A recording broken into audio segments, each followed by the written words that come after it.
샬롬, 반갑습니다. 오늘도 우리 이사야서 말씀과 함께 또 은혜롭고 또 복된 하루 시작하도록 하겠습니다. 오늘의 통독 범위는 이사야 14장부터 16장까지 말씀입니다. 우리 앞서 이사야 11장에서는 예수님의 통치가 임하는 나라는 어떤 나라인지를 잘 보여주셨죠. 여호와를 아는 지식이 세상에 충만해지면 사자와 곰과 또 늑대 같은 그런 권력자들이 어린아이와 토끼와 또 송아지와 같은 연약한 자들의 자리로 내려와서 함께 풀을 뜯으며 완벽한 화평을 이루게 될 것이다 라고 예언하셨습니다. 그리고 이어서 12장에서는 그 약속을 받은 백성들의 찬양이 이어지게 돼요. 그런데 13장부터는 분위기가 달라집니다. 13장부터 23장까지는 이 열국에 대한 심판이 선포가 되죠. 그 첫 번째 심판의 대상이 바로 바벨론입니다. 이 메시아이신 예수님께서 통치하실 이 아름다운 나라를 보여주신 직후에 이 바벨론 심판을 말씀하신 이유가 무엇인가? 바로 12절, 13절에 우리 잘 나옵니다. 우리 함께 읽겠습니다. 너 아침의 아들 계명성이여 어찌 그리 하늘에서 떨어졌으며 너 열국을 엎은 자여 어찌 그리 땅에 찍혔는고 내가 내 마음에 이르기를 내가 하늘에 올라 하나님의 뭇 별 위에 내 자리를 높이리라. 내가 북극 지폐의 산 위에 앉으리라. 여기서 계명성은 이 바벨론 왕을 가리키는 표현입니다. 바벨론은 당시 가장 강력한 제국이었죠. 그리고 교만이 극에 달했고 결국에는 하나님의 자리까지 도전을 하고 있습니다. 그런 바벨론을 향해서 하나님께서 이렇게 말씀하십니다. 우리 15절도 함께 읽겠습니다. 그러나 이제 내가 스올 곧 구덩이 맨 밑에 떨어짐을 당하리로다. 높아지려 하면 가장 낮은 곳으로 떨어지는 것, 이것이 바로 하나님의 심판의 공통점이죠. 예나 지금이나 스스로 높아지려는 자를 그냥 두고 보시는 일은 없습니다.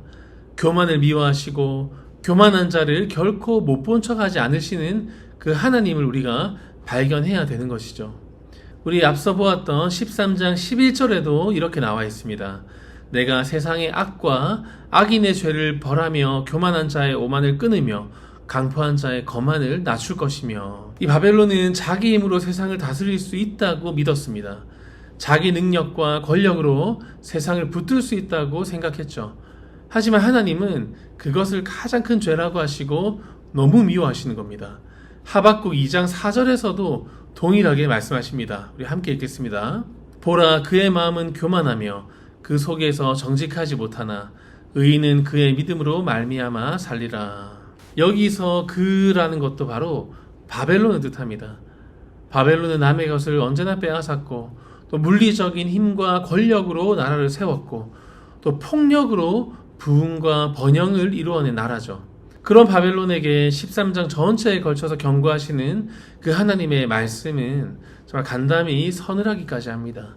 세상의 힘으로 얻은 것은 결코 영원히 자기의 것이 될 수 없다는 것을 하나님은 끊임없이 우리에게도 경고하고 계시는 것이죠. 사실 인류의 역사가 다 그렇게 흘러갑니다. 아무리 강한 제국도 영원하지 않죠. 아수르도 무너졌고 바벨론도 무너졌고 페르시아도 헬라 제국도 로마도 다 무너지고 지나가고 사라졌습니다.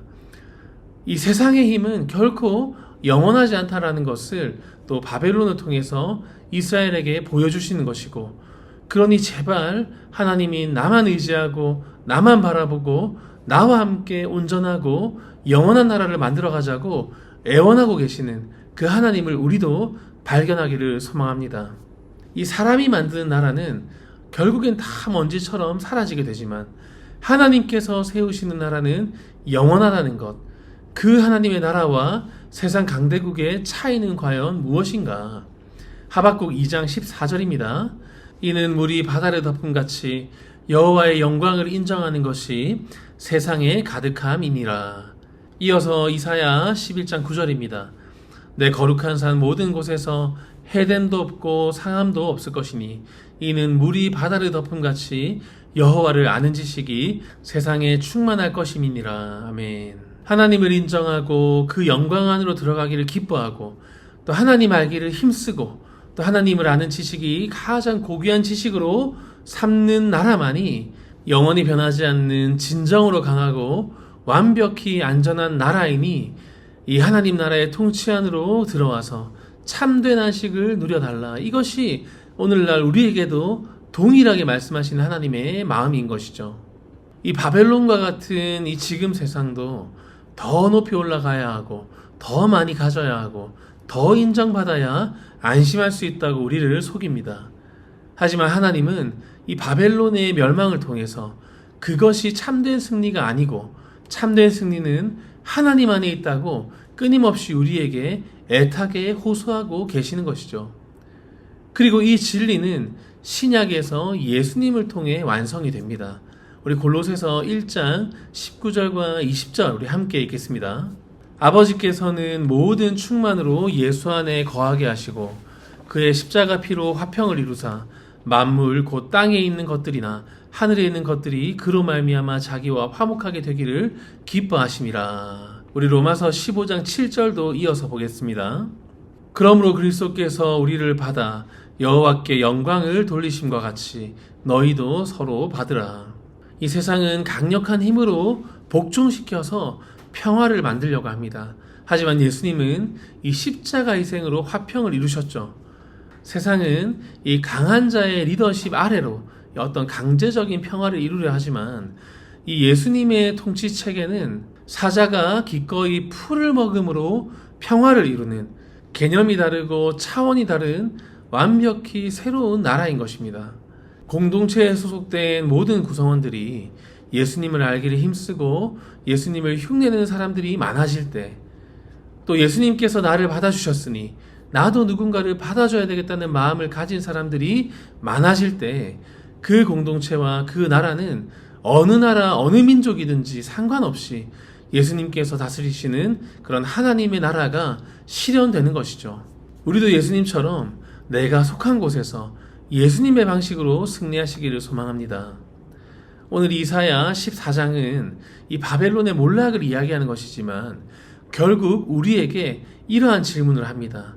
나는 과연 무엇을 의지하며 살아가고 있는가? 세상의 힘인가? 아니면 세상의 인적인가? 아니면 하나님이 주시는 충만함인가?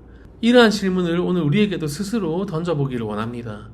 오늘도 세상의 기준보다 하나님 나라의 가치를 붙들고 예수 그리스도 안에서 참된 평안과 충만을 누리시는 저와 우리 모두가 되시기를 주님의 이름으로 간절히 소망하고 축복합니다. 아멘. 기도하겠습니다. 사랑과 은혜가 풍성하신 하나님 아버지, 오늘도 이사야 14장 말씀을 통하여 세상의 나라와 하나님의 나라를 분명하게 보게 하시니 감사를 올려드립니다. 높아지려 했던 바벨론은 결국 무너졌지만 주께서 세우시는 나라는 영원하다는 사실을 우리도 마음 깊이 새기기를 원합니다. 우리 안에도 바벨론과 같은 교만이 있지는 않은지 돌아보기 원합니다. 사람의 힘과 능력을 의지하고 더 높아지고 더 인정받으려 하고 세상의 기준으로 안전을 얻으려 했던 우리의 교만을 용서하여 주시옵소서. 오직 하나님만이 우리의 참 피난처이시고 예수 그리스도만이 우리의 참된 평안이심을 잊지 않게 하시고 세상이 주는 성공보다 하나님 나라의 가치를 먼저 구하며 살아가게 하여 주시옵소서. 예수님의 십자가가 이루신 그 화평을 이 시간 다시 한번 기억합니다. 우리도 예수님처럼 사람을 품고 용납하고 화목하게 하는 삶을 살아가게 하시고 가정에서, 교회에서, 일터와 학교에서 예수님의 마음을 닮아가는 주의 백성이 다 되게 하셔서 우리가 있는 곳마다 하나님 나라의 평안이 흘러가도록 은혜를 더하여 주시옵소서. 오늘 하루도 여호와라는 지식으로 충만하게 하시고 우리의 말과 행동을 통하여 하나님의 영광이 드러나게 하시고 어떠한 상황 속에서도 흔들리지 않는 하나님 나라의 소망을 붙들고 살아가게 하여 주시옵소서. 감사드리며 예수님 존귀하신 이름으로 간절히 기도드립니다. 아멘. 오늘은 유초등부를 위하여 함께 기도하겠습니다. 유초등부를 섬기는 모든 헌신의 손길들이 성령 충만함을 입게 하시고 유초등부 학생들을 하나님의 말씀으로 세우는 일에 온전히 헌신할 수 있도록 인도하여 주시옵소서. 또한 아이들을 향한 하나님의 크신 뜻과 계획을 바라보는 영적인 안목을 허락하여 주시고 교회와 가정이 한마음이 되어서 자녀들의 신앙 성장을 이끄는 아름다운 동력이 일어나게 하여 주시옵소서. 또한 유초등부 학생들이 생명의 말씀을 마음에 깊이 새기게 하시고 마음과 뜻과 힘을 다하여 하나님을 사랑하고 이웃을 품는 참된 믿음의 사람으로 자라나게 하여 주시옵소서. 계속해서 육신의 아픔과 질병 가운데 있는 성도들을 긍휼히 여겨주시고 삶의 여러 문제와 경제적인 어려움 속에서도 낙심하지 않도록 붙들어 주시기를 간절히 기도하시기 바랍니다. 또한 우리 교회 다음 세대 위에 더욱 풍성한 은혜를 부어주셔서 혼란한 시대 속에서도 한국교회를 새롭게 세워나갈 믿음의 일꾼들이 많이 일어나게 해달라고 마음 모아 기도하겠습니다. 기도합니다.